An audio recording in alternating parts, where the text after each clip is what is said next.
मेरा main object यही है ताकि मेरी नेचुरल हेयर लाइन और एकदम पहले जैसी सिचुएशन हो जाए। बहुत मैंने रिसर्च किया तो क्वेस्टी में हमको एक चीज़ बड़ा अच्छा लगा कि ये रिजल्ट एकदम नेचुरल देता है। हेयर ट्रांसप्लांट के बाद रिजल्ट आने के बाद किसी भी लोग से मिलते तो वो पकड़ नहीं पाते हैं कि भाई सर्जरी हुई है, पता ही नहीं चला था। लेकिन जब बिफोर और आफ्टर में आप कंपैरेटिव स्टडी करते हैं तब पता चलता है, इसलिए मैंने क्वेस्टी को चुना।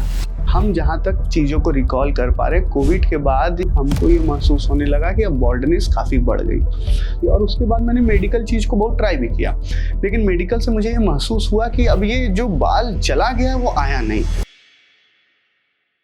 मेरा नाम रूप कुंवर सेठ है, मैं बाय प्रोफेशन एडवोकेट हूँ। मेरा मेन ऑब्जेक्ट यही है ताकि मेरी नेचुरल हेयर लाइन और एकदम पहले जैसी सिचुएशन हो जाए। हेयर ट्रांसप्लांट में सबसे महत्वपूर्ण चीज़ होती है रिजल्ट, और रिजल्ट अगर नेचुरल लगे तो पता नहीं चलता है कि आपने हेयर ट्रांसप्लांट कराया है, वो गॉड गिफ्टेड। और हमको क्यूएसटी में बहुत मैंने रिसर्च किया तो क्यूएसटी में हमको एक चीज़ बड़ा अच्छा लगा कि ये रिजल्ट एकदम नेचुरल देता है। मतलब अगर हम हेयर ट्रांसप्लांट के बाद रिजल्ट आने के बाद किसी भी लोग से मिलते तो वो पकड़ नहीं पाते हैं कि भाई सर्जरी हुई है। क्योंकि मैंने भी बहुत सा ऑनलाइन प्लेटफॉर्म पे देखा, लेकिन क्यूएसटी की वेबसाइट पे जितने टेस्टिमोनियल थे वो एकदम वो एविडेंस इस बात को दे रहे थे कि एकदम नेचुरल है, पता ही नहीं चला था। लेकिन जब बिफोर और आफ्टर में आप कंपैरेटिव स्टडी करते हैं तब पता चलता है, इसलिए मैंने क्यूएसटी को चुना।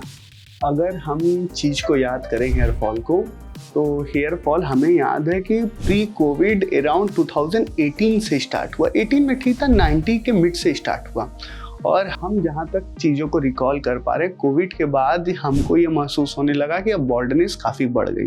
तो उसमें सबसे बड़ा ड्रॉबैक यही था कि चूँकि कॉन्फिडेंस थोड़ा सा लो हो जाता था जब आप पब्लिक, चूँकि मैं जैसा कि बताया बीइंग एन एडवोकेट हमको बहुत सी चीज़ों को एड्रेस करना होता है, तरह तरह के पब्लिक फंक्शन में जाना होता है, थोड़ी कॉन्फिडेंस कमी हो जाती है। और उसके बाद मैंने मेडिकल चीज़ को बहुत ट्राई भी किया, लेकिन मेडिकल से मुझे ये महसूस हुआ कि अब ये जो बाल चला गया वो आया नहीं।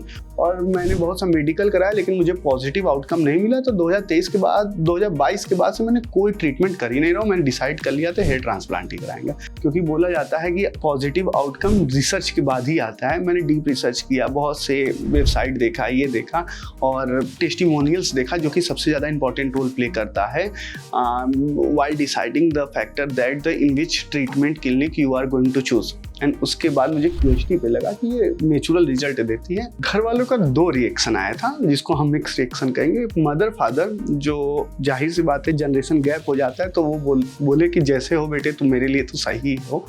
और मेरी सिस्टर का था कि अगर आपकी चॉइस है तो आप जा सकते हो। तो मिक्स रिएक्शन था, लेकिन मैंने सोचा कि ट्रांसप्लांट कराते हैं। अंकल आंटी को कन्विंस इसलिए किया क्योंकि बोला जाता है ना कि अगर आप दिल से उनको कहें, तो हमने उनको कहा कि ये मुझे थोड़ी सी ज़रूरत है और हम ये चीज़ करना चाहते हैं। तो उनका भी ये था कि क्लिनिक अच्छी होनी चाहिए।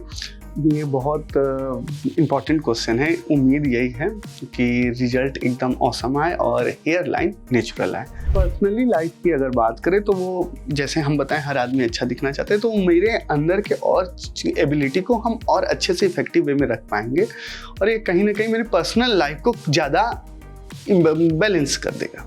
मेरे अकॉर्डिंग टू लॉ में everything is knowledge and information, और लॉ में मतलब your look does not matter. लेकिन मेरी पर्सनल ओपिनियन है कि चूँकि आपकी लुक भी अच्छी होनी चाहिए, मेरी इंडिविजुअल है, सब्जेक्टिव थिंकिंग है, हो सकता है कोई डिफर करे, लेकिन हाँ ये मेरी पर्सनल ये चॉइस थी कि लुक अच्छा होना चाहिए। और प्रोफेशनल लाइफ से इससे कोई मतलब नहीं है, बस हाँ ये आप एक आत्मविश्वास आपके अंदर आ जाता है कि you have performed very well. I would like to say one very important thing, health is wealth. And if you are taking a decision regarding to your health, then you must focus on your result. And if the result is proper and as per the natural, अब चूँकि इसमें natural look सबसे महत्वपूर्ण होता है, क्यूएसटी में मुझे ये दिखा क्यूएसटी gives the result in terms of the natural look and which every patient wants।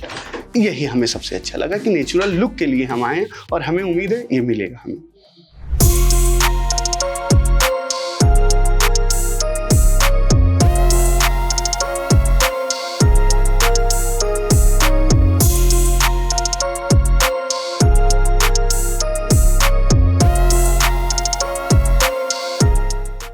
मेरी सर्जरी हो चुकी है और अप्रॉक्स 5000 ग्राफ्ट लगे हुए हैं।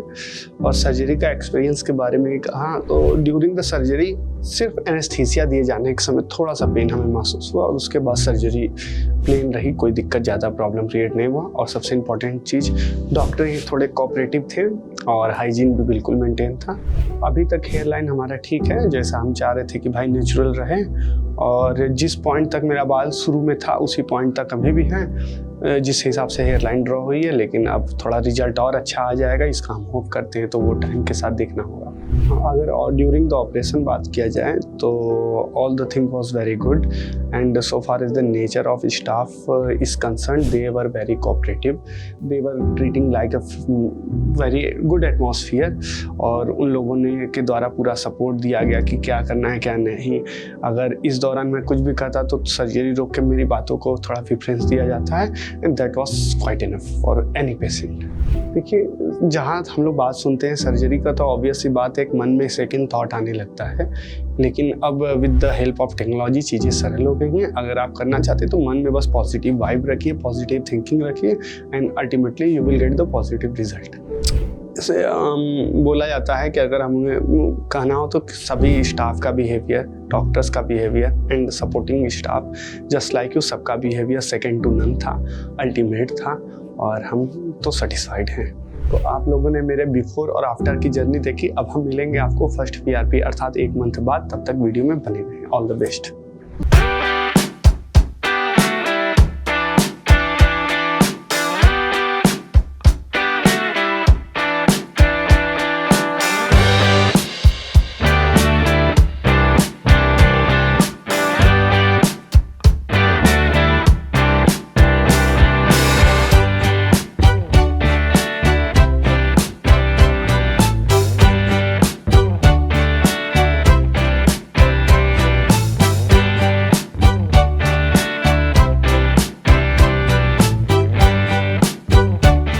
हेलो फ्रेंड्स, अगर आपने अभी तक हमारे चैनल को सब्सक्राइब नहीं किया है तो प्लीज इस वीडियो को लाइक कीजिए, शेयर कीजिए और हमारे चैनल को सब्सक्राइब कीजिए। और ध्यान रहे बेल आइकन दबाना ना भूलें, जिससे हमारे हर वीडियो का अपडेट आपको समय समय पर मिलता रहेगा।